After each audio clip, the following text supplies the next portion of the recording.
2014. We're meeting today with Mr. Jennings Barr at his home in Loveland, Colorado.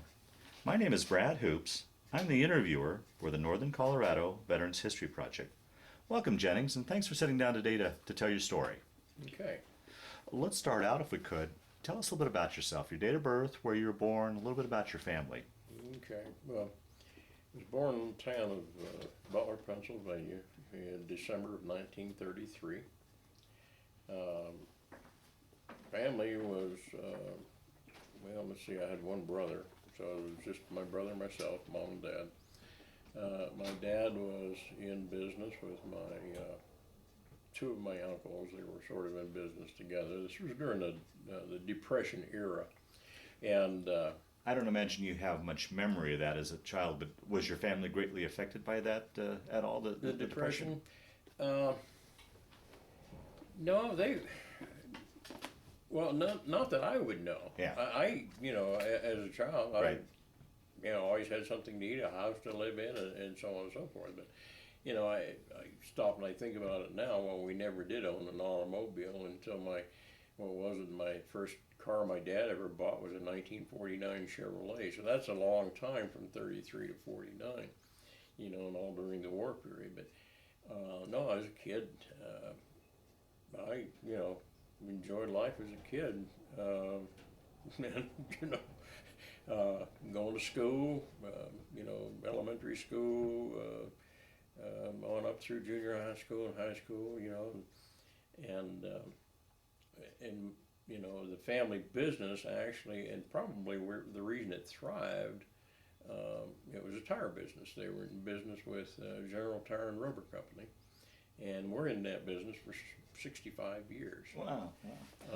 Well, how was that period of time, particularly during the war when there was rationing? I mean, did that crimp I it a was little going to bit? say that's when they really made their money. Oh, really? Because you couldn't buy tires, so the recapping business became the thing, and they actually developed had a recapping system and became the main recapper in that Butler County area, and all the different because there's a lot of coal mines and limestone mines and a lot of truckers, and these truckers keep wearing tires out, and we were in the business of recapping those tires and keeping them going. Oh, okay. And so this is where they basically made their money. And in fact, during the war, they were so busy they opened an additional shop in the town of Kittanning, Pennsylvania. So they actually had two operations going at one time. I know my dad spent a lot of time in Kittanning, so he had to travel back and forth.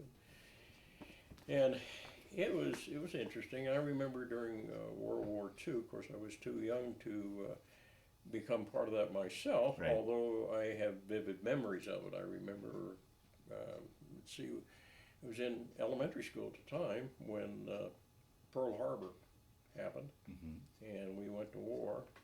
And I can remember all the scrap drives and all the air raid warnings and the blackouts and the civil defense people and the helmets they would wear, things like, there's things like that I remember as a kid. In fact, before the war was over, I had a paper route, and I can remember living in western Pennsylvania. Of course, that's in the heart of steel country. And of course, the steel industry was going 24/7.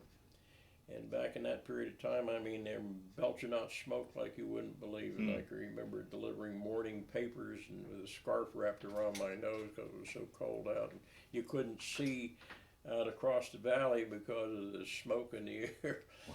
And I'd come back and my scarf would be black with soot, And you talk about air pollution, we had it. We had it then, but the war was on, and the demand was there, and they had to produce the steel. And that I think probably watching different movies and things like that as a kid, I probably saw some of the wartime movies they brought out. I can remember one distinctly. I think it was the Wake Island you know, defending Wake Island just right down to the last man. William Bendix, I can remember as an actor at that time. But that's probably what created a thought process in me of military. Okay. And but the war ended and everything was going fine and cars were being produced again, and I can remember the business, of course, was doing very well. They were selling new tires now. They were able to get tires, and of course General Tire was one of the leaders in the industry, you know, along with Firestone and the rest of them. And even going through high school, I used to go to work after school as a kid at the business. You know, I'd work at the pumps out front where we dispensed gasoline. You know, and that was back when you didn't fill your own car. You pulled in, wait for somebody to come out and fill your car and check your oil and wipe clean your windshield. And that was something I learned at a very young age. And on weekends, we had a contract to wash all the state police cars. and that was a Saturday and Sunday operation. I can remember that. They'd bring the police cars in. We'd have to wash them things, you know, clean them up and paint the black wall tires, you know, with tire paint, that kind of stuff. It was, but along about the time I was graduating from high school was when Korea broke out. And I graduated in June of 1951. And this is when, I don't know, I guess maybe I watched too many John Wayne movies, I'm not sure, but I wanted to be a Marine. Because I can remember the Marine recruiter showing up at high school, you know, and I'm dressed blue, so sharp, you know. And lo and behold, I was able to convince my mom and dad to sign for me when I graduated from high school. Because you're still 17, weren't 18 yet to do it on your, okay. 20th day of June of 1951, you know, I can remember that day. And that's when not only went to go down and take my physical and everything, but shipped out the very same day. Oh, you did? Wow. Paris Island, yeah. I mean, it all happened like bang, bang, bang. And, which, you know, of course, and I do, you know, I realize now at that particular time the military had been chopped down to nothing, and we had to build up quickly to maintain a force in Korea. And but at 17, they wouldn't send me. So when I finished boot camp, I wound up going to the Marine Corps Air Station at Quantico, Virginia, where I was trained as an aircraft engine mechanic. Let me back up real quick and ask you, how was that transition going from civilian life to carefree 17-year-old into military life, and particularly going through Marine boot camp? Yeah, that was absolutely fantastic. Was it, yeah? I got down to Paris Island. I was scared stupid. Yeah. And I think the first thought that came to my mind is, oh Lord, what have I done? But I survived. Yeah. What was interesting, I went down there, when I graduated from high school, I was 5'6" tall and 182 pounds. I was as round as I was high. And I keep thinking, I must have been some Marine recruiter's quota buster. And how I got through that, I don't know. But they must have been desperate. And anyway, I wound up down there, but 13 weeks later, I came home from boot camp. I was 5'9" tall. Instead of 38 inches around the middle, I was 30 inches around the middle. And instead of 182 pounds, I was like 135 pounds. Wow. And stepped off the train in Pittsburgh and walked up to my mother, and she was still looking around looking for me. She never even recognized me. Wow. So that was quite a transition in my life, and big change. Yeah, right. And of course, by that time, I was you know, Marine through and through. In fact, to this day, I still am. Yeah. Even though I retired from the Army, Yeah. I'm still a Marine. Yeah. It's kind of just the way it is. But yeah, that was quite an experience. And but then I was being trained into something and I had no idea what was going to happen. And how did you get into that? Was it by testing? Well, the fact or? that I was 17, they didn't send me for additional combat training. I was sent to to Quantico and put in an aviation unit where I learned how to work on aircraft engines. But I mean, how did you get into that through? I mean, how did they choose mechanic, engine mechanic of? Or you I'm just not simply sure. thrown in it, or testing, or Yeah, the testing that they used at that time, I guess it was similar to testing they've always done. They look at areas where you have abilities, and I think the fact that I had worked okay, in that's the true. business around automobiles, trucks, and so on for so long that I think I sort of had a mechanical aptitude. Gotcha. And one of the other things I didn't realize too is I had a good sense of pattern analysis, but that comes later when I switched to intelligence. So I was trained as an aircraft engine mechanic, and when I turned 18, then I volunteered to go to Korea. And finally, in May of 1952,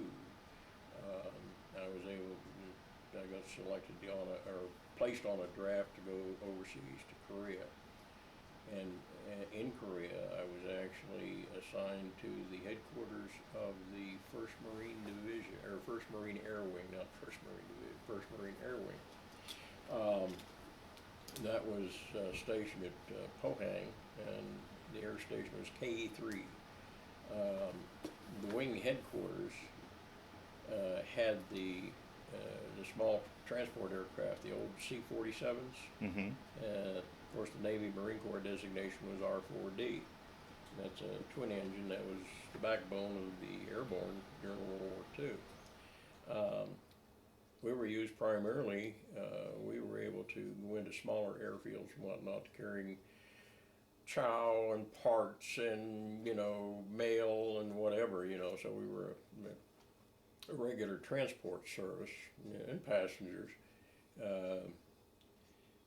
And of course, as an engine mechanic, I was there to work on this equipment, and we had a kind of a variety of aircraft in our headquarters squadron. We had an old World War II TBM, which is an old torpedo bomber, but that had been converted to what they call an R model, a transport. In other words, the gun turret was taken out, and Bombay was turned into a cargo carrying capacity, and they put seats in where the other places could be, so you could actually carry passengers. They could actually carry, I think it was 5 people plus the pilot, and cargo in the cargo bay. So had one of those, had an old F-7F that was developed during World War II. It was a twin engine fighter aircraft. It looked like a pencil stuck between 2 huge engines. Most of them were part of BMF 513, which was a night fighting squadron. They had aircraft that could, operate in dark. We had the radar. Yeah. At that time, it was the most sophisticated thing we had. Compared to nowadays, it was an antique. But amongst those, we had a couple of small observation aircraft that would be used for, artillery air spotting, but ours weren't. Ours were there because all these officers in the wing headquarters, most all of them were pilots, and they had to have, quote, flying time. So they would fly these antiques. That old TBM, I remember the main thing they used to use it for was to fly out and get beer for the enlisted club and the officers club. But anyway, I spent 13 months in Korea.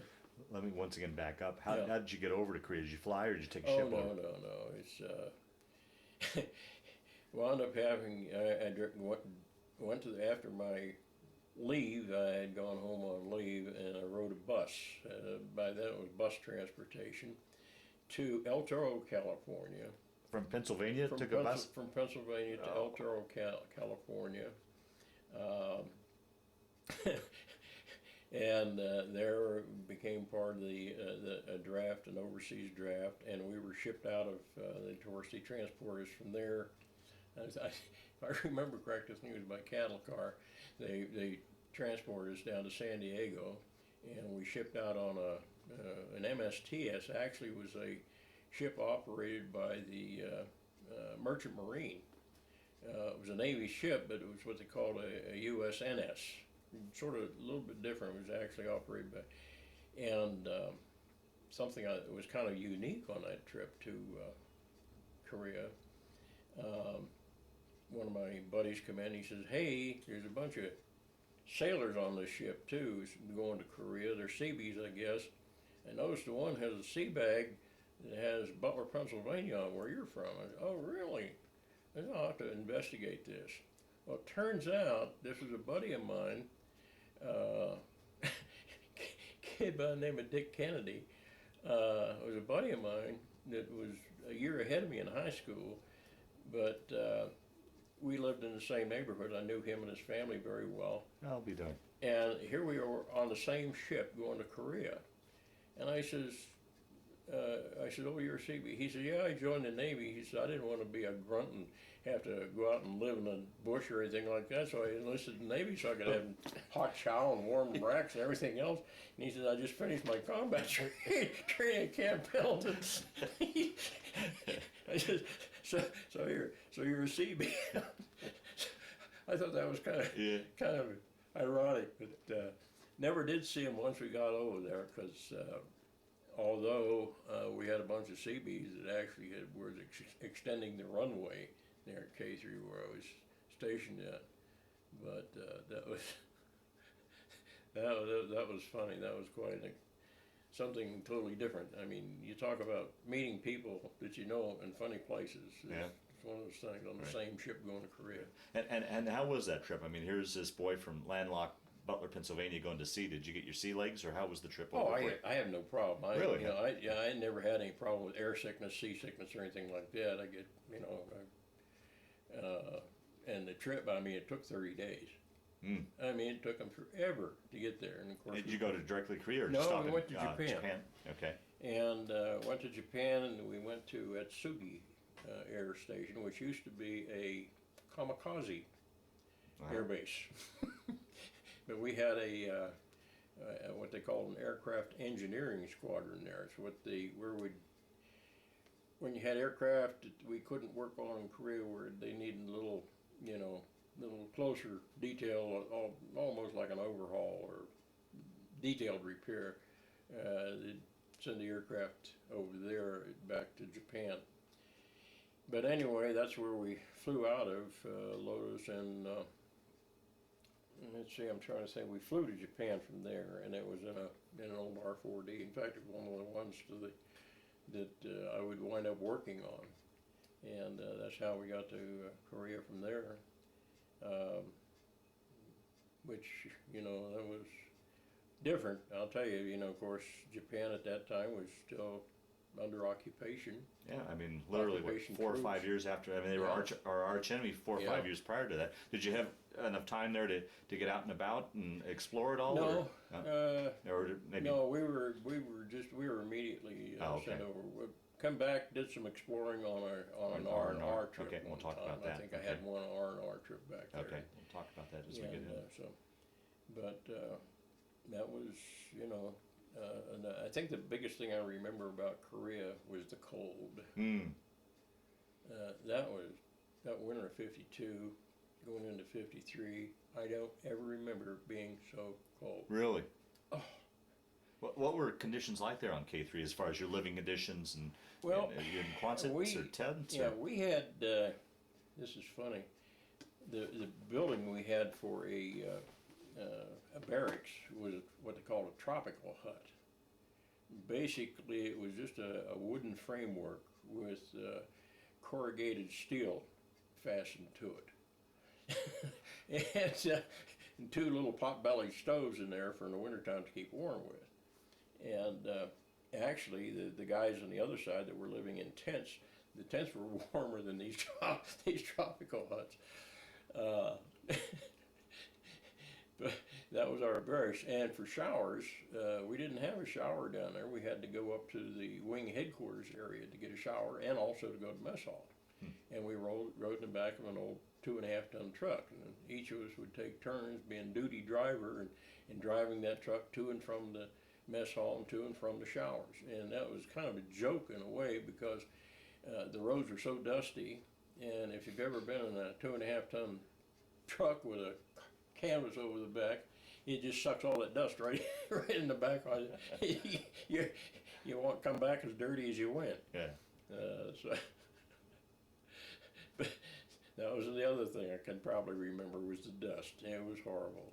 And of course, springtime was great because then it smelled, you know, because that's when all the Honey farmers pots. were out planting their rice paddies, and oh yes, our outdoor privy was something else again too. It was cut off 55-gallon drums that they slid in there, and that's what you went in and disposed of your last lunch, you know, and then it went into their honey carts and went down and got spread on their rice paddies. So, oh yes, people ask me, well, did you ever eat any Korean food? I said, no, not ever, not once. Did you have much interaction with the Korean population, civilian population? No, did not.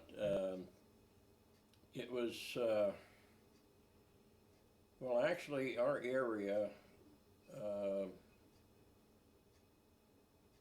really wasn't all that safe to go anywhere by yourself. Oh, really? We used to have drills. There was a POW camp south of us. The president of Korea, you know, up to, you know, they were trying to get this truce signed, you know, and this peace process was going on. Well, he turned loose a bunch of North Korean Chinese prisoners.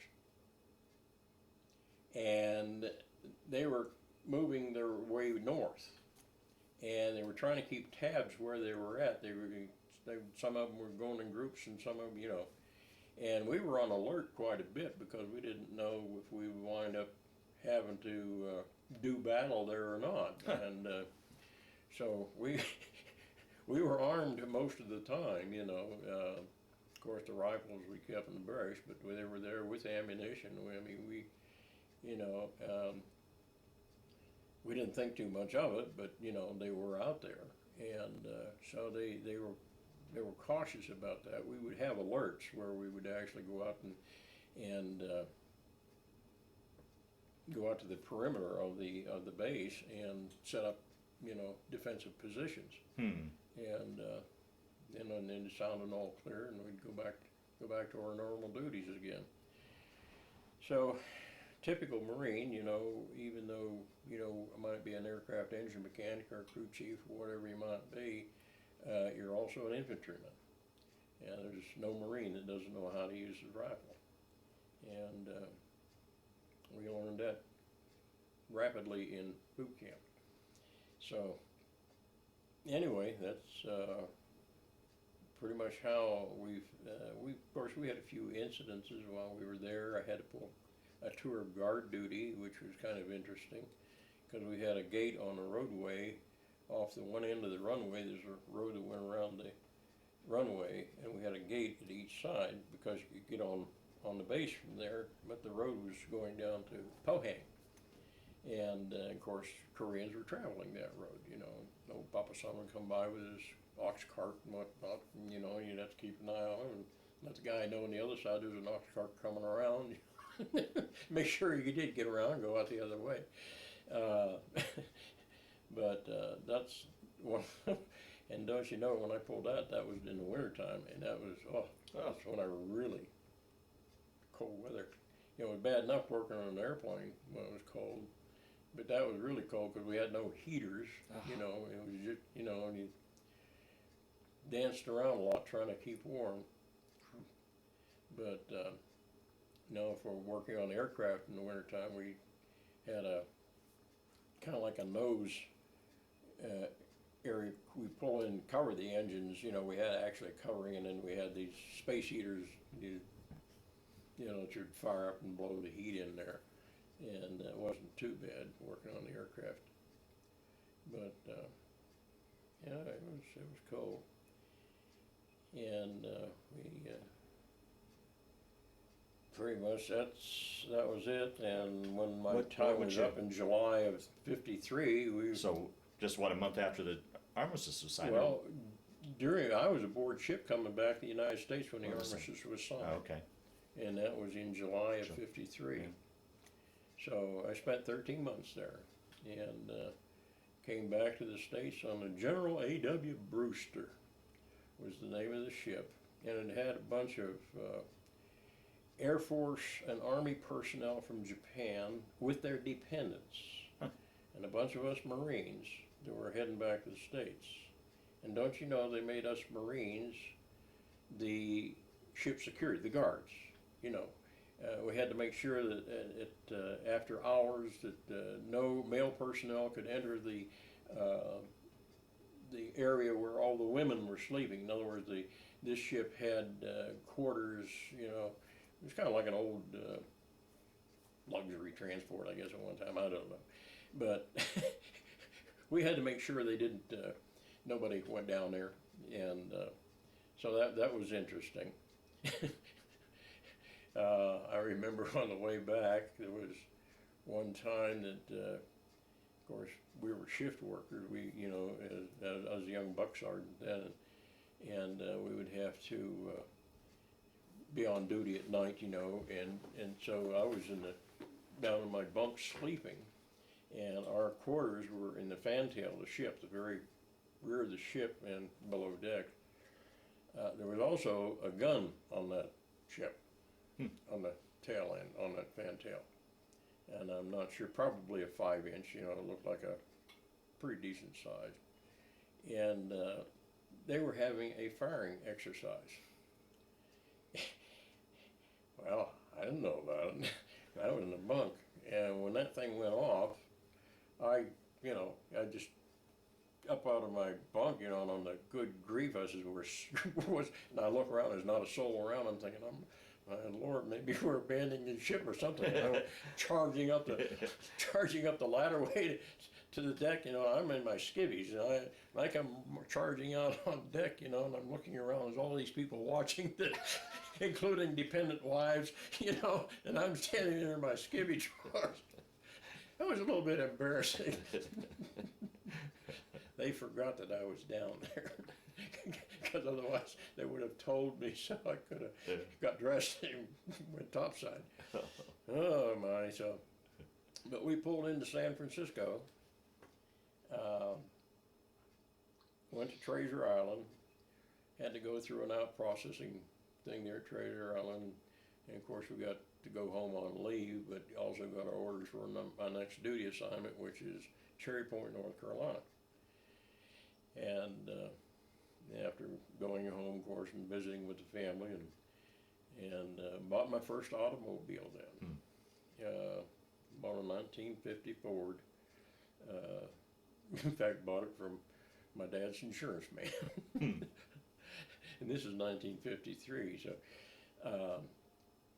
so I drove to Cherry Point, North Carolina, and I was stationed with the 2nd Marine Air Wing, but I was in the transport group, which had MAG 35, and then I was in a transport squadron, which was VMR 153. There we had these, the Air Force version was a C-119, we call them the R5Q, which is this twin engine, you know, had the body of the aircraft looked like it hung between the two tailbones, you know, and looked like we referred to it as a Dempsey dumpster slung between two ADs, you know, because of the engines they had in them. But this is what I was to be working on now, so. And they didn't have any crew chief positions open, so I was put on a check crew and working on these things. And by this time, I got promoted to staff sergeant. Well, this is in 1953, and it's looking like, because once again, the Korean is simmered down. They had a bunch of aviation personnel that, you know, sort of like overstaffed with them, and it looked like it could be very slow getting promoted. And I was thinking about, you know, this is getting to the time I'm thinking about now of re-enlisting. So they were looking for people to train into the intelligence field and looking for photo interpreters. Talking to our career counselor, he said, he says, this probably be a good opportunity for you to switch MOSs and get into something where they were trying to build it up, because I guess they were lacking, in intelligence personnel during the Korean War, and they want to rebuild the intelligence within the Marine Corps. And so I said, fine. So I volunteered for that. I re-enlisted and volunteered for that. And in January 1954, I got orders to go to Fort Riley, Kansas. Oh, really? Yeah, all the Army intelligence schools were there at that time. Okay. So I went out there, and the school was quite lengthy because we went through a combat intelligence course and then into the photo interpretation course. And I was there from January to May of 54 when I graduated from there, and then of course I went back to Cherry Point. But that was when I wound up changing MOSs and re-enlisted, and which was probably a good choice promotion-wise, because later on I was able to get promoted to, at that time it was called Tech Sergeant. And but when I went back to Cherry Point, I was went back to my VMR 153, but I was assigned to the intelligence section, the S2 section, and it turned out to be nothing more than an office job of keeping track of the secret and confidential files, making sure all the changes were made, And this kind of got to me because at heart I really wasn't a paper pushing type person. But anyway, this was something new. And my intelligence officer, the major that was there that I was working with, was really a neat fellow. He was a married man, had a big family, and he had been a Marine Corps reservist that was activated. And he was quite the guy. I enjoyed him, and he had quite a family. And I remember they had a Doberman Pinscher dog. And of course, he asked me one time if I would babysit the dog when he went on leave. I said, sure, I did that. At that time, I had married a whack while I was at Fort Riley. And she got out in August of '54, and we were living in government quarters there. And the thing I remember about this dog is this poor dog. He's all used to, kids would throw rocks and he'd run out and catch them and bring them back, and I think he had all his teeth all ground up.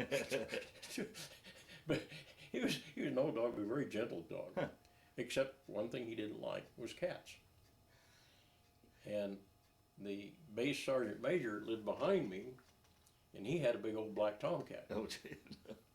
And I was bringing the dog home in my car. Of course, it was in the summertime. And I'm bringing the dog to my house, so I watch him while the major's gone. Major and his family's on leave. And I have the window of the car open. And the dog is sitting in the front seat with me. And the cat happened to be out there. Not good. That dog was out through that with about 2 bounces and had that cat in his jaws. I mean, that cat never even had a chance to move. I never saw a dog so quick. And but fortunately, I was able to get him to drop the cat. Sergeant Major wasn't too pleased. Oh well, it's one of those things. But that was probably the big interest. But the thing was, though, this is when, because I was in the intelligence field, I got assigned. I was sent on TAD assignment to Camp Lejeune to the 6th Marines. They were getting ready to do a amphibious exercise to the Caribbean. So starting in September '54 till we left to go down there. I think I'm trying to think when we shipped out. We shipped out on ships. What was it? It was after Christmas, so it was the first part of '55. And we went down to Vieques Island, which is off the east coast of Puerto Rico, and for these amphibious maneuvers. And this is when I started getting involved more with the ground pounders of the Marine Corps, and so. But in the meantime, that was this is where I started these periods of being gone for long periods of time, because by the time we got back from that, next thing I know, I've got orders in 1956. I'm going back to Japan, and where I'm assigned to the 1st Marine Air Wing in the G2 section, but I was in the API section, and of course I'm tech sergeant. But by now they're getting ready to come out with the new rank structure for the Marine Corps, and but anyway, I was gone for 18 months from June of '56 till what was it, November of '57. Yeah, '57. Came back. Went to camp. Was assigned to Camp Lejeune. And went to the 10th Marines, which was artillery. Was in the regimental headquarters there.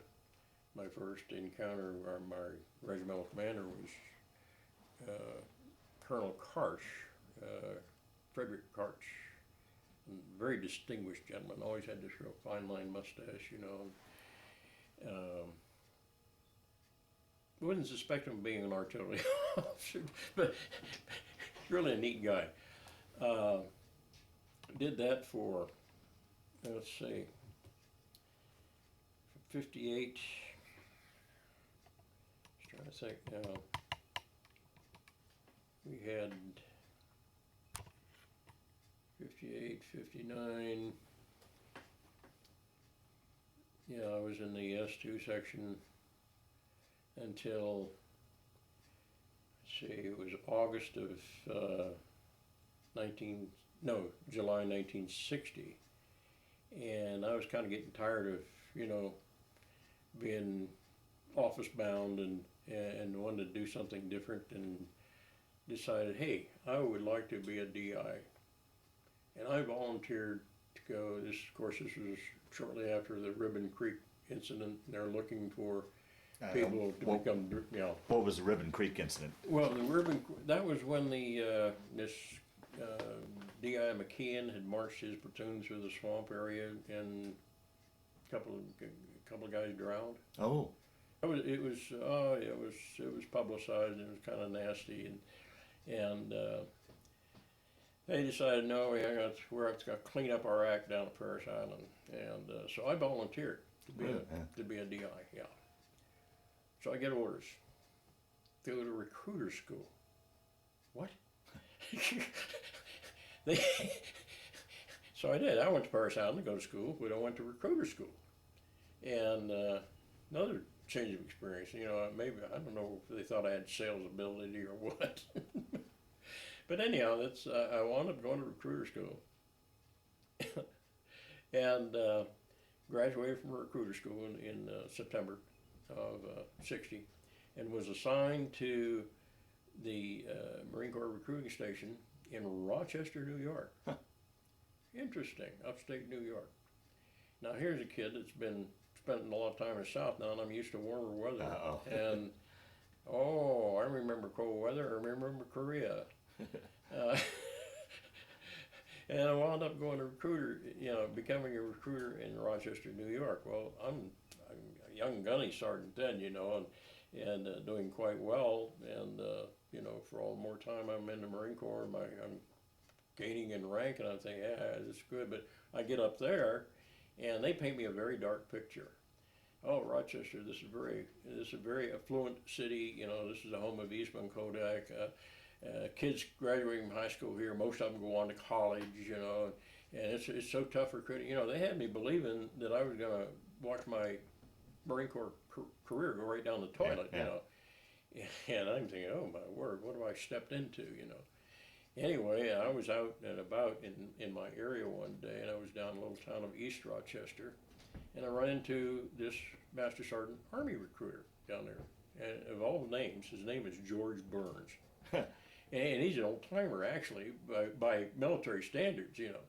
And George introduced himself to me, and and he said, "Hey, let's go have a cup of coffee." And we're sitting there talking, and he said, "Oh, what do you think of recruiting?" I said, "Well, I just got here." I said, "But I said, I'm not too sure I'm going to like this or not." You know, I said, they're telling me all these horror stories about, how tough it is to recruit here and everything else. I says, you guys in the Army and the Air Force and Navy can promise them all this good stuff, and the only thing I can promise them, you're either going to be an air deal or you're going to be a grunt. What happens from there, who knows? Yeah. And he just sitting there, he's listening to this, and he looks at me, he says, "No," he says, "you got the best product in the world to sell." I said, "What do you mean?" He said, "Do you remember when you enlisted?" I said, "Well, yeah." He said, "What were you looking for?" He said, "I didn't know. I just wanted to be a Marine." He said, "Okay." He says, "What 17-year-old knows what he wants, or 18-year-old knows what he wants to do?" I said, "I don't know." He says, "What you do," he says, "you challenge their ego." He says, "These Army recruiters and these Navy agents, we're going on, I'll make you this or I'll make you that, make you a truck driver or make you a cook or whatever you want to be, and we'll do that for you, He said, "No." He said, "Challenge your ego." He said, "First thing you want to do is say, I don't know, kid, I don't think you can make it." That was probably my best education in recruiting that I could have got, was spending an hour with George Burns, the Army recruiter. Uh-huh. And because of this pep talk he gave me, I actually wound up the top recruiter at our station. And because the Marine Corps had developed a recruitment, what they called a stash program, where you could actually enlist a kid ahead of time, but not to leave until, say, after he graduated from high school, something like that. And I wound up with, filling my quota months in advance. And I was getting, hey, I'm kind of enjoying this. And then what happened in October 1962? Cuban Missile Crisis. Uh-huh. Who's got an intelligence MOS? Oh boy. I get a telegraph set of orders. Report. And I had to report to Force Troops Camp Lejeune. And I remember I was at home watching television when I got a phone call. And it was our captain from up at our headquarters in Buffalo. And he says, "Gunny," he says, "you need to be up here first thing in the morning and pick up these tickets and orders." He says, you got to get in the first flight available and get going south. Wow. I said, "Oh, okay." And when I showed up in the morning, I was in greens instead of my dress blues. My boss, I thought he was going to flip out. What are you? I said, "Hey, I'm leaving." "What do you mean you're leaving?" I said, "I'm taking one of the sedans. I'm going to Buffalo and pick up my orders." What? Poor old Master Sergeant Rudy, he was going nuts. And I said, "I'm out of here." But by the time I got back, they realized what was happening. By the time I got back with my tickets and everything, brought the sedan back, they had the press there, the local paper, and taking a picture of me and welcome, saying, "Okay, you're shipping out to go to, get involved in this thing, So anyway, I got to the airport to catch a flight to Washington D.C., and there was a blizzard moving in through Buffalo, coming east. The aircraft I was on, they canceled the flights from Buffalo out, because the plane was supposed to be coming from Buffalo to Rochester and then from Rochester down to Washington. Well, this plane that was there, that was going west, they wouldn't let it go west. They turned it around and sent it back to Washington, and I was the only passenger on board. So this is how I flew to Washington, D.C. I get to Washington, D.C., and I have to catch a Piedmont flight to go to New Bern, North Carolina. On this Piedmont flight, which was an old prop job, one of those twin-engine Convaires where they load from the rear, they have a ramp that drops down the rear and you load from the rear. Standing room only. Hang regulations, This plane was packed full of people. I mean, I was sitting on my sea bag in the middle of the floor. And we flew down to New Bern real quick. You know, from there, the transportation was waiting. Took us to Camp Lejeune. Took us to a warehouse where we put all of our dress uniforms, all that kind of stuff, and went and got our combat gear and loaded up. And within 24 hours from the time I left Rochester, I was sitting in Guantanamo Bay. Really? Wow. And so I get down there, and we have the headquarters of the 6th Marines down there. And one of my old former intelligence officers from the G2 section of the 1st Marine Air Wing, he was our assistant G2. Colonel Bross, who's now the commander of the 6th Marines. He was commander of the 6th Marine Regiment. And he welcomed me aboard and explained what was happening. And we had 3 battalions of Marines there, 2 battalions from the 1st Marine Division and a battalion from the 2nd Marine Division, none of them all part of the 6th Marines, because the rest of the 6th Marines were aboard ship off the north shore of Cuba. Because what a lot of people don't realize is we had the entire 2nd Marine Division on ships, the 82nd Airborne, ready to deploy to go in just east of Havana, and the 1st Marine, or the 3rd Division, which was trying to remember who was at Camp Pendleton. It must have been the, whichever, I can't remember, because 3rd Division wound up in Okinawa. Must have been the 1st Division. It was on ships off the south coast of Cuba, and they were going to land east of Santiago because they would have to come down to save our bacon at Guantanamo, because we were surrounded at Guantanamo. We were sitting in a bowl. Yeah, right.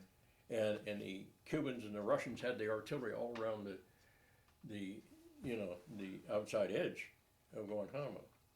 So kind of a precarious situation, but fortunately nothing ever. It finally came to a screeching halt. But that was interesting. And I was there until December, and then in December we went back to Camp Lejeune. But from somewhat of an insider, well, you were an insider to this. I mean, how close were we to coming to? This close. Yeah. Yeah, so close to that, it was unreal. Wow. Actually, in looking at photos of Cuba, I found a complete amphibious tractor. Have you ever seen one of those Russian type amphibious things they used to use to cross rivers? Okay, well they had a whole group of them. I don't know if it was a battalion size or regimental size outfit there in Cuba. And those silly people had an idea that I think they thought they were going to go across that 90 miles to Florida and invade. I think they were stupid enough thinking they could do that. But we had enough military people in Florida. I'm surprised Florida didn't sink. I don't think people realized how close we were. Wow. It was, it was kind of precarious. Yeah, I'll bet. But it ended. But back to Lejeune, and so, what was it, in '64, I was there. Well, when I went back to Lejeune, I got reassigned to the 2nd Division. They needed somebody at the 2nd Engineer Battalion to help them rewrite their intelligence SOP. It seems like when they down there at Guantanamo, they found out they were very deficient on in their operation organization, So I was sent over there. Our battalion, our engineer battalion, actually had a major as a commanding officer. I had a young lieutenant for an S2, and the major and lieutenant, when I was checking in, they said, "Gunny, we need you to help us write this." Okay, so we started, and I spent, I was trying to think, maybe about 6 months or so there as we were trying to get this. And by the time I got that finished, they reassigned me then to the intelligence section of the 8th Marines, which was infantry. And so I became intel chief for them. Well, we also then became the 8th MEU, Marine Expeditionary Unit, because in January of 1964, I went to work one morning, and we were always ready to move out in a hurry. And I went to work that morning, and the boss walks in and he says, "Hey, let's pack up. We're leaving. The helicopters are on the way." Because all of our desks, we had field desks and everything in our offices, in our office space. We closed everything up and set them out in the helicopter pad, changed in my combat gear, which was I kept in a locker there, hung the rest of the clothes there, called my ex-spouse out there and said, "Well, don't know where I'm going, but I'll let you know when I get back." I was gone. And next thing I know, the choppers are moving in. We're loading stuff in choppers, and we're heading out to sea. And I'm saying, "Well, okay, where are we going?" And out there stood one of those helicopter assault ships, and flew out there and got on this ship, and got situated and had an office. It was a brand new LPH 7, Guadalcanal. And in fact, they had just finished sea trials with it. So we were the first contingent aboard. First time I'd ever been aboard ship where we actually had air conditioning and troop quarters, and I actually had a mattress to sleep on. I'm always used to, I'm thinking, oh, this is luxury. But we steamed from there to Cuba, went to Guantanamo, offloaded a unit there, and picked up another unit on board, and then steamed from there to Cristobal in the Canal Zone. Well, this is when the Panamanian riots and problem was going on, and we were going down there to be this force that would go in, and if it broke out, there were certain key individuals that we were going to capture. Wow. To prevent this from going. You might say it was one of the first special ops type organization, but we had the regimental headquarters, the 8th Marines, and we had our 1st Battalion, 8th Marines with us. So this was quite an interesting thing because we get there in January and we don't leave till May. And while we're down there, I get my orders to go back to the Far East. So in other words, I know sooner when we left there, nothing broke out there, fortunately, but we were able to get a lot of our people in jungle training with the Army's jungle training down there. So that proved to be good, because little did these guys know they're going to be part of a big buildup going to Vietnam. Now, what was the status of Vietnam at that point? Had the Well, it's still advisory category. Okay. We had a Marine Corps helicopter unit down there that was transporting your South Vietnamese troops around. Okay.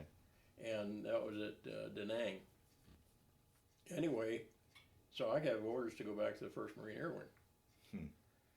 And I go, oh boy, so I know soon get it back, and it's like unpack my sea bag and repack it and head to California. Fly to Japan. Go to the 1st Marine Air Wing. And that was June, June. I was there by July, I think. And it was the end of that year that I decided to hang it up, because we were getting ready for the build-up in '65. And made one fast trip down to Da Nang, to where we were checking out some of the old abandoned French airfields that they were going to use for base camps. And kind of in preparation of what was going on. But in the meantime, my former boss, Colonel Karch from the 10th Marines, was now G3 Headquarters Marine Corps, General Karch. And in fact, I was on duty there at the wing headquarters one night, and got a phone call, and it was General Karch calling from D.C. And he told me, give me his arrival time and whatnot to come out, because we were going to this conference down to MACV headquarters with Westmoreland. And that's when, of course, at this time, I was supposed to be in charge of the photo interpretation section of the first wing, but the NCOIC of the G2 section, who's a master sergeant, but it's basically a, what do they call that, master gunnery sergeant, an E9 position, is supposed to be there at the G2. And he got injured somehow. He was out on the economy somewhere, and I think he fell or something. He was injured pretty bad, and they had to ship him back to the States. And so by default, I was senior NCO, and I wound up in there. Gunnies are in E7, you know, and I'm filling this E9 slot. And but anyway, the push comes to shove, and the General Karsh was coming, and of course all the staff of the First Wing, the staff officers of the 3rd Division, FMF PAC out of Hawaii, Headquarters Marine Corps, you know, they all went to MACV to this meeting with Westmoreland, kind of explaining to him how he could use the Marine forces there, and explained that, you know, the best way to use this would be take a regimental landing team and attach it to an Army division to give them additional forces, you know, assault troops or something like that. You know, because at the time the Marine Corps was pretty lightly equipped. They referred to it as a pentomic division. We were supposed to be helicopter transportable. Well, the helicopters at that time didn't carry very big loads. Our artillery regiment lost its 155 millimeter howitzers and had nothing but 105 millimeter howitzers in 3 battalions and 1 battalion of 4 deuce mortars, because they could be carried with a helicopter. 155 couldn't, it was too big and heavy. Our only heavy guns were in force artillery, but that's only 3 batteries, and that was a battery of Honest John Rockets, a battery of 155 guns, and a battery of 175 guns. And that's just all we had. And anyway, so Karsh and the various staffs were trying to explain our capability, what we were capable of doing. And lo and behold, after all was said and done, Westmoreland stands up, well, Marine Corps, you're going to take over the I-Corps sector. Well, I-Corps is the northern part of South Vietnam, next to the DMZ, the division between North and South. And the I-Corps was that area of Quang Ngai Province, and it was all the way from the South China Sea to the Laotian border to the DMZ. And, you know, like, at that time there were no battleships in service. The biggest guns we had were 8-inch on the cruisers. And they had a limit, you know, from where they could fire from inland would be about 10 miles. So you're talking about a force beachhead 10 miles deep. Beyond that, you know, you have to rely on what you got. Well, we have, of course, aviation. We have close air support aircraft, but that's strictly visual. You know, we don't have anything sophisticated for the, you know, like they have nowadays. And you got to see what they're shooting at. Well, what do they have in Vietnam? They have monsoon seasons, right? What's the visibility? It ain't worth a toot. So, and we're looking at all this, and I'm thinking, good grief. He must more line this up to kill a lot of Marines. Wow. So anyway, push come to shove, but my enlistment come to a screeching halt. You know, my time was up. Yeah, they said, Gunny, you re-enlisting? I said, no. I said, I'm done. I'm out of here.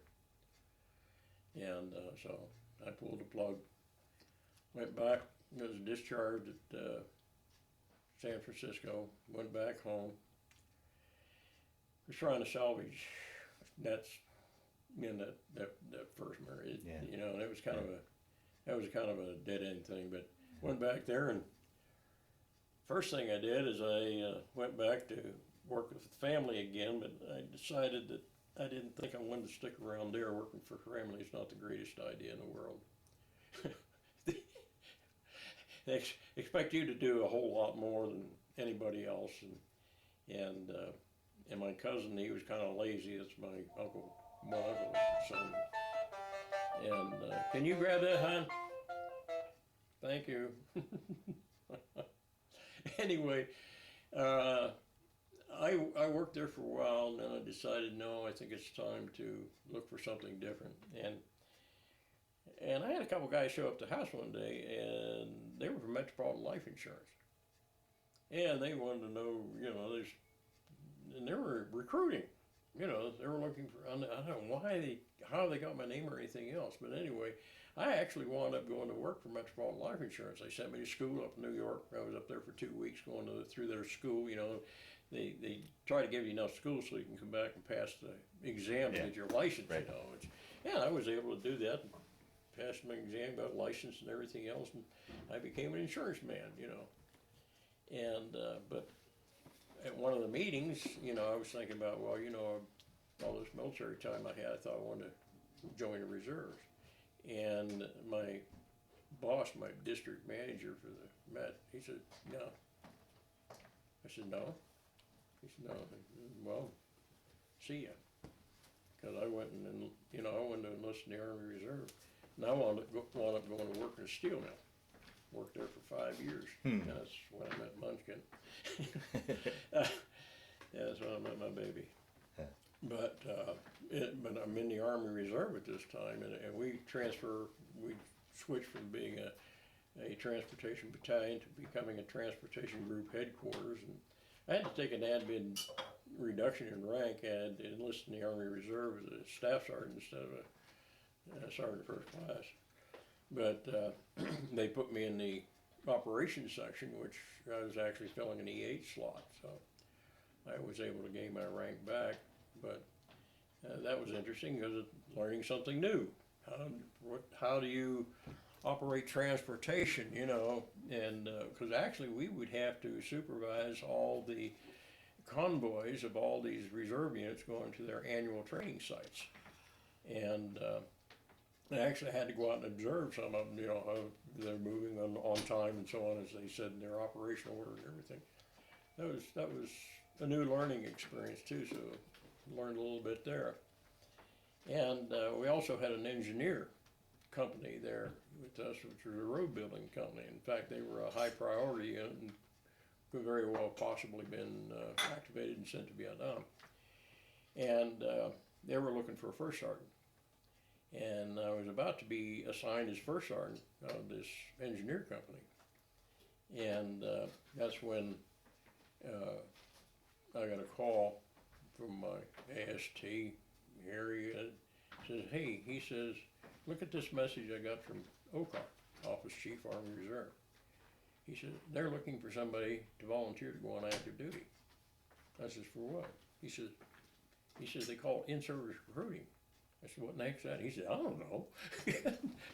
He said, why don't you apply for that? He says, because you've been a recruiter. I said, yeah. He said, why don't you apply for that? So anyway, we fill out the paperwork we had to fill out and went to work next day, and that was on a Saturday, and Sunday when I went in to drill, I wore my greens, so I could take a picture and send it in with paperwork to OCAR. Next thing I know, Hun, did that colonel call our house? Did he talk to you first? Mm-mm. You're not catching anyway. Anyway, I got a call from this light colonel at Office Chief Army Reserve,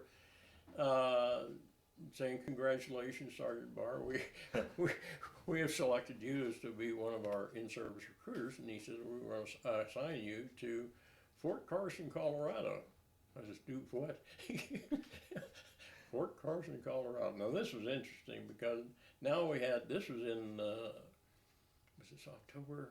I'm trying to think. This would have been October of 71. Yeah, October of 71, because everything happened real fast. We got orders. We had to make arrangements to move our household effects and everything, and I had to go to this 3-day class in Missouri, which meant I had to fly to Missouri in December for this class and then back home, and then we had to be ready to travel to Colorado because we got orders. We had to be there by the 2nd of January. And I mean, here we are loaded up in 2 cars. Our furniture's all picked up by this moving company, courtesy of the government. And I realized, you dingbat, you're back on active duty. You're a soldier again. So anyway, 2 carloads of us, old beat-up station wagon sedan. Kids, we're sharing the kids, and we're driving, and we take, I think we took 4 or 5 days coming across country because we'd stop at motels at night. As soon as it get dark, we'd pull off and stop. And of course, Beverly, she was reading in the trying to read up in Colorado what we need. She's thinking, oh, we're going to need snowshoes and all this kind of stuff. And I'm thinking the same thing. I think, well, here I am going back to cold weather again. And yeah, we arrived in Colorado Springs on the 2nd day of January, 1972. I remember that day. It was shirt sleeve weather. It was absolutely gorgeous. And I thought, really? Anyway, well, Fort Carson had already sent us a letter and said, okay, they're going to have government quarters for us. Well, we showed up with all the kids. And they realized, oh, we don't have quarters for your family. And I had to get authorization to look for public housing. So anyway, in the meantime, we're living in the guest house, which is called Red Diamond Inn was the name of the guest house in Fort Carson at that time, because 4th Infantry Division was the well, Red Diamond was, I think, from the 5th Division, holdover from 5th Division, but 4th, the Ivy Division was there, the 4th Infantry. But that was funny, because we lived in that guest house for about 2 weeks. I mean, we were going nuts. I mean, we were spread out. We were in 4 different rooms. And Bev was trying to cook meals on electric skillets. That was an experience in itself. And we actually started the kids in school. We thought, well, you know, if they're going to be, and we had started kids in school right there. Right? It was one of the schools was there on post, you know. But then we had to pull them out because we were moving. And because we did finally got a place in town to live, and so I was trying to get settled into my job. But we finally got our furniture and everything, and we moved into a neighborhood in the east side of Colorado Springs, just off of Circle Drive. And but that was in January. And February, we were renting this place, and in February they informed us that the house had been sold. We were going to have to move again. Well, the new owners told us, well, we're not going to move until May, till the kids are out of school, and then we're moving.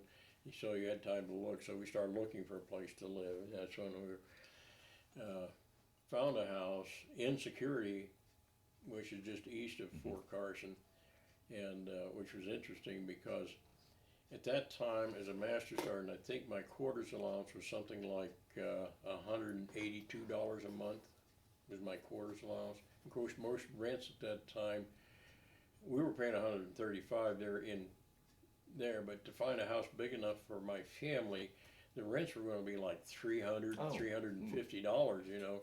Well, I'm trying to think, well, how can I do that on my income? Because my whole total income was only like about $1,000.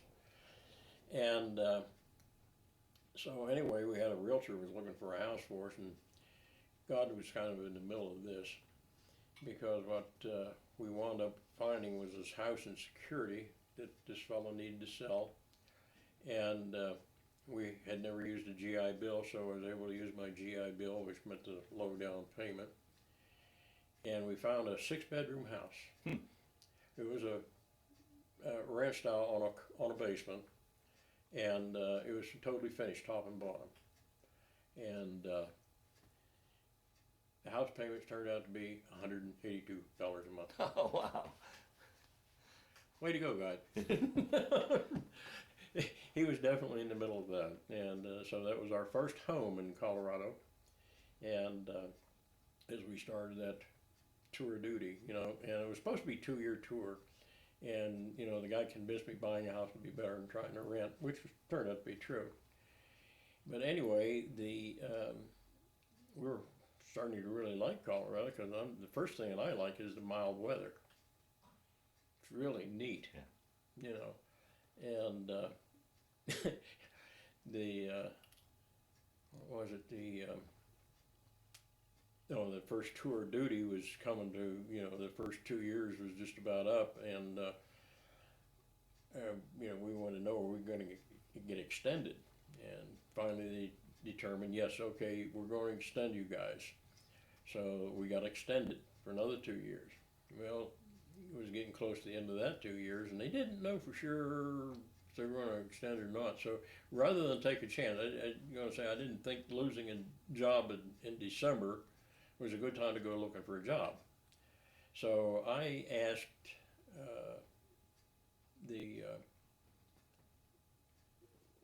powers to be in Washington, could I be released in, I have the opportunity for a job, could I get released in, in July and or August, something like that. Anyway, they did, and I was able to, be released from active duty and back to weekend warrior status. And that's when I got into the reserve unit there at Fort Carson. But I went to work for Perkins Chrysler Plymouth Company there in Fort Collins as a car salesman. And which, in the Springs, you mean? in Colorado Springs, yeah. And that was really neat. I liked him. Man of integrity was Will Perkins. Anyway, got to enjoyed that job. We were still living there in security, and that's when I went from that Army Reserve unit, switched over to a National Guard unit because of the fact that it was too many chiefs, not enough Indians there, because they had gone from being a basic training unit to a infantry division, or an infantry regiment actually, and that was the headquarters company of this 3rd Battalion. And they were just too top-heavy NCOs, so I wound up, my buddy in the Guard out in Colorado Springs at the artillery unit said, hey, I need a chief of smoke. And once again, I had to take a reduction. I had to take an admin reduction from Master Sergeant back to Sergeant First Class.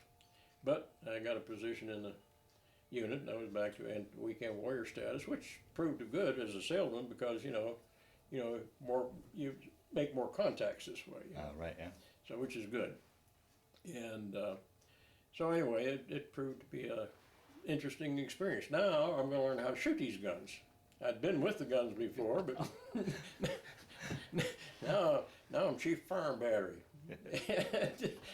And of course we used the ranges at Fort Carson, and that's where we'd pull our annual training there, or Camp Guernsey, Wyoming. And I was in that unit up until 1977. In 77 is when I went back on active duty as a recruiter for the Colorado Guard. Wow.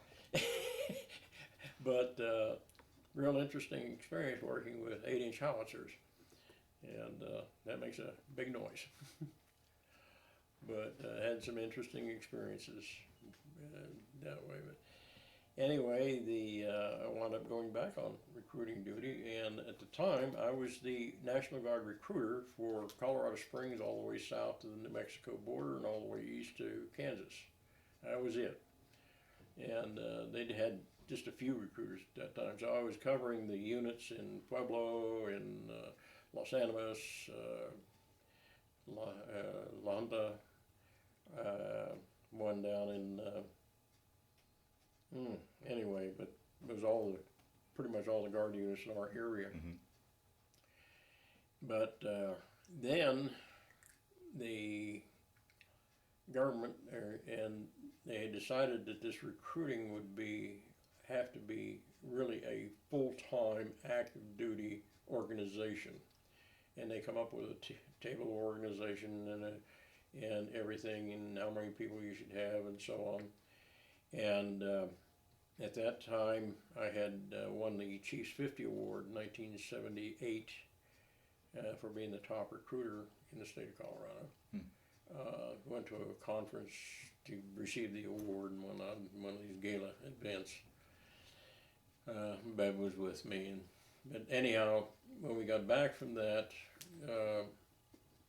that's when they started discussing this new organization, and they created a full-time recruiting staff, and it was a total active duty 365 days a year, and developed this recruiting command, and I wound up as the operations sergeant for it, and not only got my master sergeant back, but was able to get promoted to sergeant major. And which is kind of unique because I'm probably the only sergeant major that had his promotion signed by his, what do you call him? Obama is our commander-in-chief, right? Well, in the state, the governor is commander-in-chief. At that time, Richard Lamb was our governor, and Richard Lamb signed my promotion to sergeant major. Kind of cool. But anyway,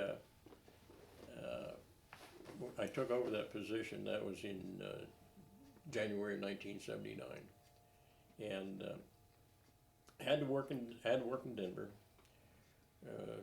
Colonel wanted to know if I'd moved to Denver, and I said, no, sir. I said, I got a home in Penrose, Colorado, and I would rather just commute. And I did. I commuted for 2.5 years from Penrose to Denver, 110 miles one way. Wore out a motorcycle. but anyway, the other thing was that actually my house there turned out to be a good location because I really had to travel a lot in the state to go to all my different guard units throughout the state. And I had to develop a recruiting staff, and I had to find recruiters for these different areas. I had a recruiter in Pueblo, and I had a recruiter in Durango, and I had a recruiter that was covering Montrose and Grand Junction, and they had to cover some wide territory too, because we had units in we were down in Monte Vista, Trinidad, Pueblo, La Junta, Rocky Ford, Los Animas, on the western slope, Montrose, Durango, Grand Junction, Sterling, Craig. Had units all over the place. Yeah, right. Yeah, and I traveled a lot to all these different places, and had to develop recruiters for all these different areas up and down the Front Range and so on. And for 2.5 years, it was a real challenge because when we started that job, when I took that position, our state strength for the Guard was at 78% and falling. And we were kind of in a hurt. We had our strength drop much more. The National Guard Bureau would start taking units away from us. So to keep what we had, we needed to get our strength up. Well, I wound up hiring a pretty good bunch of recruiters. Most of them were older guys. They didn't go for these young guys. I wanted guys that when somebody was talking to them, they could feel like they could trust them, because the average Joe didn't trust an Army recruiter or a Marine Corps recruiter or any recruiter, because they were always youngsters. Yeah. And of course, this time, I'm thinking of my age at this time. I'm in my 40s, and these recruiters I was hiring guys that were 40 years old or late 30s, and but they were guys with good background experience. And as it turned out, we were out recruiting the regular Army. And that's my recruiter, not me. I just happened to be lucky enough to hire some pretty good guys, And so 2.5 years later, when I went back down to Fort Carson, the state strength was at 98% and climbing. Wow. And it was all because of the hard work of these recruiters that were dedicated and, went at it full force. And I was very tickled, But that was one of the things that prompted, when I went back to Fort Carson, to be the National Guard in-service recruiter. Now, that was kind of a unique thing, too, because I had been the reserve in-service recruiter at Carson, and now I was the Guard in-service recruiter at Carson. And some of the civilian workers that were there remembered me from before, and they welcomed me back. They thought that was kind of neat. But it was, and then that was in April of 1981, I think it was. And so from 81 to 83, I was back in that position there, and which was a lot closer to Penrose, because then it was just a short hop, skip, and dump down home, which was kind of nice.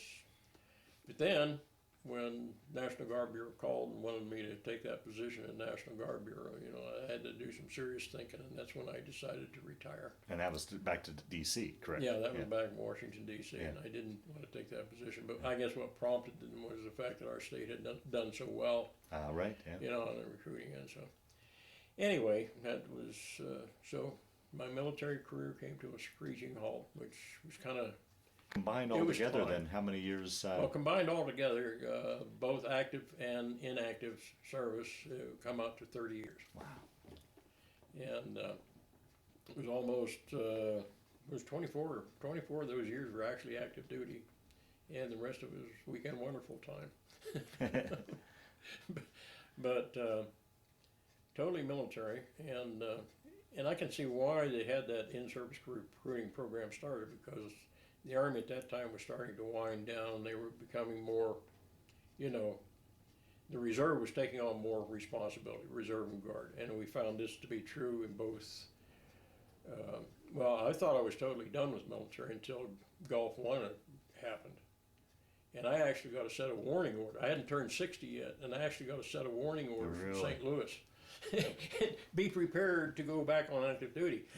I was thinking about that. I'm almost 60 years old, you know, and I know what in the world would they want an old codger like me for?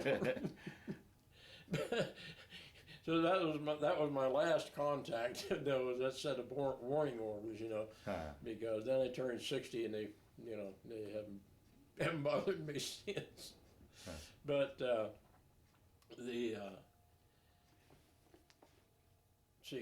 October I retired, and Beverly and I both we had rented out our house in Penrose and bought a mobile home and moved to Colorado Springs, because I went back to work for Perkins Chrysler Plymouth, and she went to work for a manufactured home company in Colorado Springs. And we were both working at that time and living in a mobile home out in the east side of Colorado Springs. So by then you were empty nesters. The kids were all.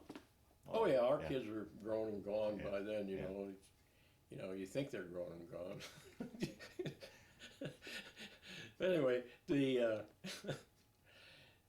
only lasted in the Springs about a year, and decided, no, this big city life is not for us.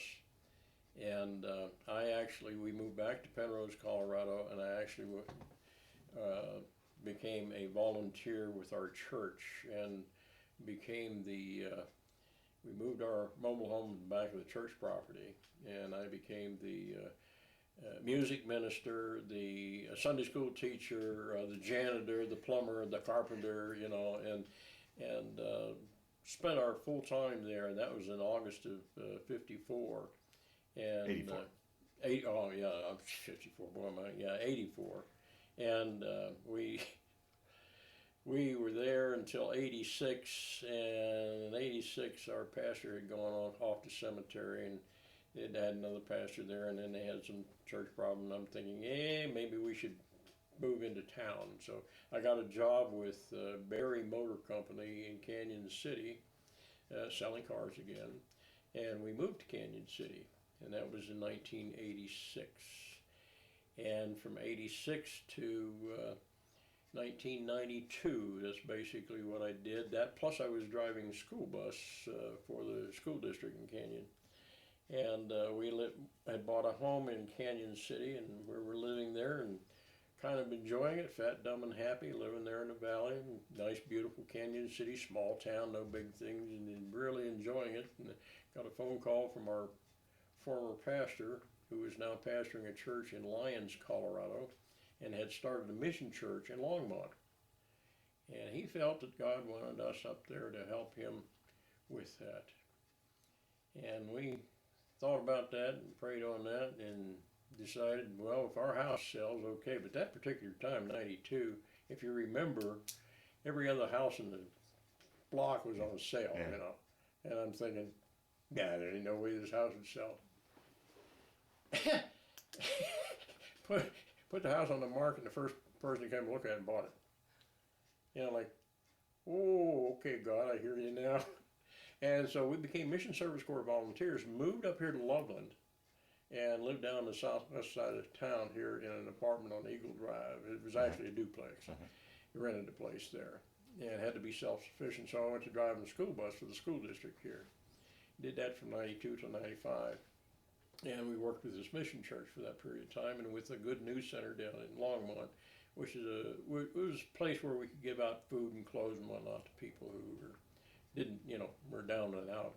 And there was a lot of migrant workers, that didn't qualify for food stamps or anything like that. And we had one of the farms down there, I guess, went belly out, and these poor people were stuck down there, and no way to get back home, no job, and and we were basically feeding them and taking care of them. And anyway, we did that until 95. In 95, my wife and I decided, the church was now on solid footing, and really our work was coming to wasn't really needed, and I was seriously thinking about real retirement.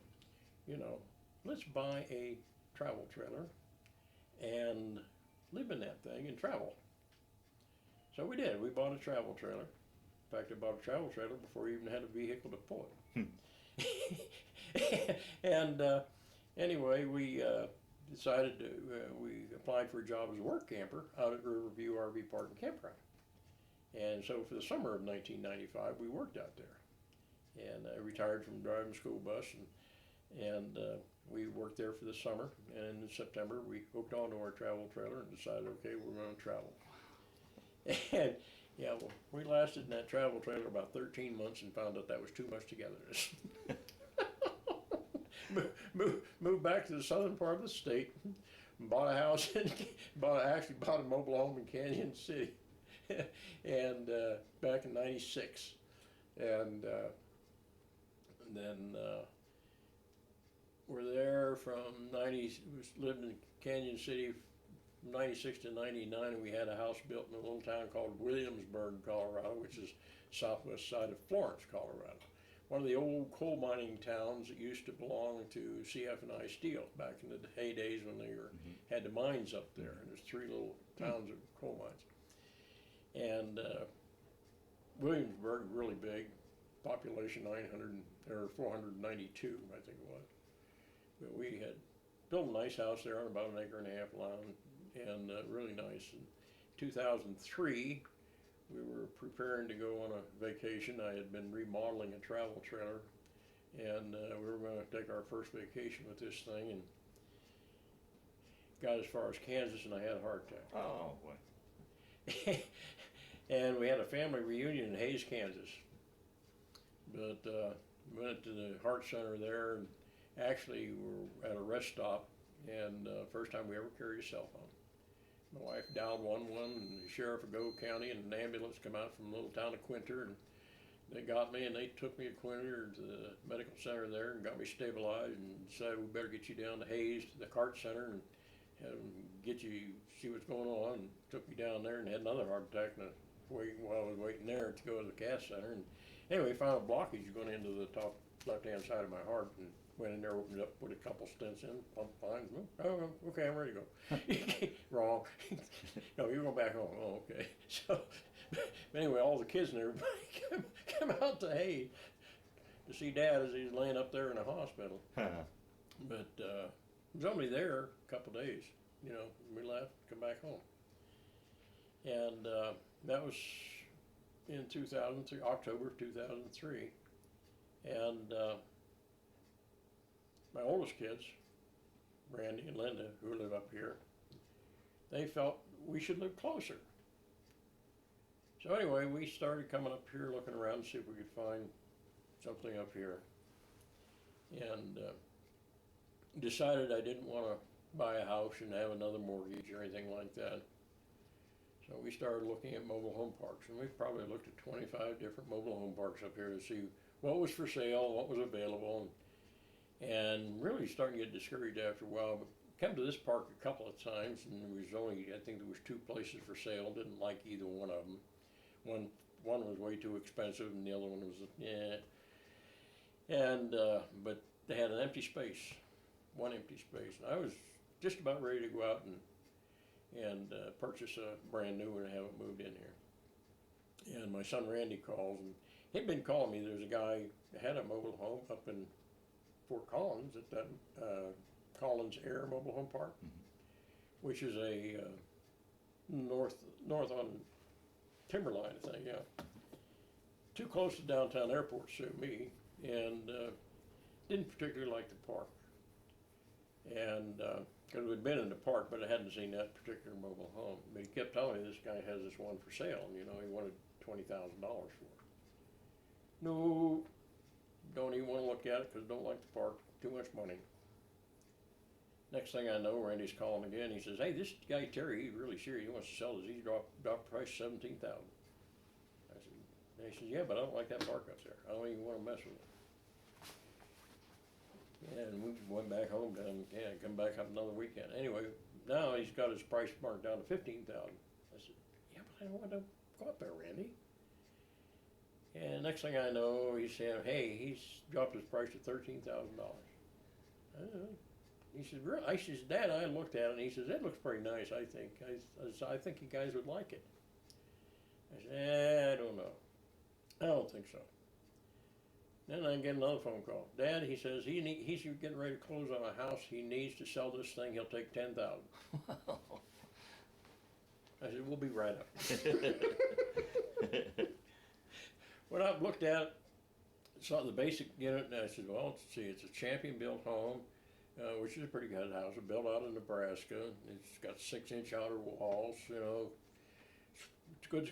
It's a good basic unit, and some things I didn't like, but we can maybe change that." So we actually wound up buying it and moving it from there into here. Huh. By this time, I figured, oh, look, now I can afford it. I'll just put it in this space. So we just plain bought it, rather than have any kind of a mortgage or anything. Had it moved here. No, actually only paid $3,800 to have it moved and set up, because they had to have somebody that was licensed and professional at that. And so we got it in here, and we've been here ever since. It's the longest we've lived in one place. Because since we've been in Colorado, we've moved 13 times. Wow. But we've been here 10 years. 10 years this month, April. And so we're pretty well settled in. I guess we've been here long enough now. All my grandkids are natives. So talk a little bit about that. We'll slowly start to wind down the interview. Talk a little bit about family, children, grandchildren, great-grandchildren. Well, numbers. When Beverly and I got married, like I say, I had 2. She had 6. Yeah. And that family has gradually blossomed out. Of course, let's see, how many of our kids got married? 2 of them never did marry, so 5 of them married. 5, let's see, 3, 5, 6, 8. Let me think now. Anyway, but the way it figures out, we have 20 grandkids. And I'm not counting when the ones that got married that had children. I'm not counting those guys, because if I added those guys, it would be a lot more. And still, yet some of them consider us grandma and grandpa. And we have 26 great-grandchildren. And as far as I know, I don't know if there's another one in the oven or not. Do we need to verify these figures, Beverly? Is he on track? I always have to count. Yeah. There's too many. The last count was 26 greats and 20 grandkids. And I'm an only kid. Really? Yeah, she was an only child, and I only had a brother myself. Right? Yeah. Which is not bad. Yeah. So God's been good to us. Yeah, He's really been good to us. Yeah. And I was surprised how He's watched over me all these years. Yeah. And He's allowed us to continue on. And it's been over 10 years since my heart attack. Yeah, right. And last visit to my cardiologist, he says, everything's fine. He says, I don't even want to do another stress test. He says, you're doing good. He says, unless you feel some symptom, he says, keep going. Keep doing what you're doing. Yeah, wonderful. Wonderful. So this is our latest challenge, is raising our great-granddaughter. We adopted her last July, and she's now our daughter, which is interesting because now our oldest aunt is her oldest sister. And her grandpa's her brother. Grandpa's her brother. You can tell we're from Appalachia. What can I say? So it's I've managed to squeeze a lot of different lifestyles Yes, in yeah, there yeah. in this last, boy, how many years? When I'm 80? I can't be 80 years old. I don't feel 80. Good. It's a good thing you don't feel Mhm. 80. It's a good thing you don't. Yeah. Yeah, I got a daughter to raise. Yeah. Which reminds me, we got a pine car derby coming up. I got to finish sanding on that car. Okay. Well, we'll wind down the interview, Jennings. Is there anything I didn't ask you that you wanted to talk about, or any other stories that kind of floated to the top? And Beverly, jump in too as you've listened in. If there's anything he left out that you'd like him to talk about, so that ideally we've rounded out your story, or do you think we've done a pretty good job at that? I've actually left a lot out. But you know, Be like I sorry. say, you know, I don't, you know, Yeah. I don't think you want me to build you a watch. Okay. You know, you know, But overall, you think we but, you know, we it's captured the just story? pretty much touch base on where we've Okay. been and how we got Yeah. here, Good. Very and good. where we came from. Very good. Came from Appalachia to sunny Colorado, and this has been one bloody cold winter. Yeah. Well, I want to thank you for sitting down to tell your story today, but more importantly, I want to thank you for your service to our country. Well, you know, I feel honored to be able to have spent that much time, and it's been a good experience. I think it's been a great education. You know, you meet all different kinds of people, and all different kinds of situations, and, you know, and sometimes you wonder, you know, how we ever got through some of those things, but. And of course, a big part of our life is, you know, God's been kind of at the helm. I heard that old expression, you know, God's my co-pilot. Because, you know, it's time to move over and let him fly. So, Very good. Well, thank you. you're welcome.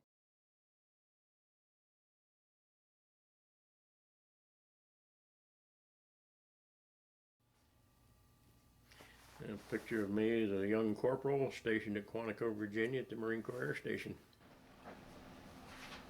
Yeah, that was me getting ready to go to Korea in 1952. You know, I looked like a hard-charged Marine. Yeah, there I'm on a ship on the way to Korea in 1952. That was the place where I met my buddy from Pennsylvania who was a Seabee in the Navy also going to Korea. Hear him tying down an aircraft as we were getting ready for some nasty weather coming in and heavy winds. That was in Korea in 1952. That's a picture of me at the Marine Corps Air Station Iwakuni, Japan, back in about 1956, 57, I guess. That was a picture taken of me trying to look like Doug MacArthur because we were on maneuvers in the Philippines back in 1957. And that was in Dingaon Bay, in the island of Luzon. That was a painting of me that was made in Japan after I got over there from, I was stationed at Cherry Point when the picture was taken, but that painting was made by an artist in Japan from a photograph. That's a picture of me when I was the operations sergeant for Colorado's Army National Guard recruiting, just prior to my retiring in 1983.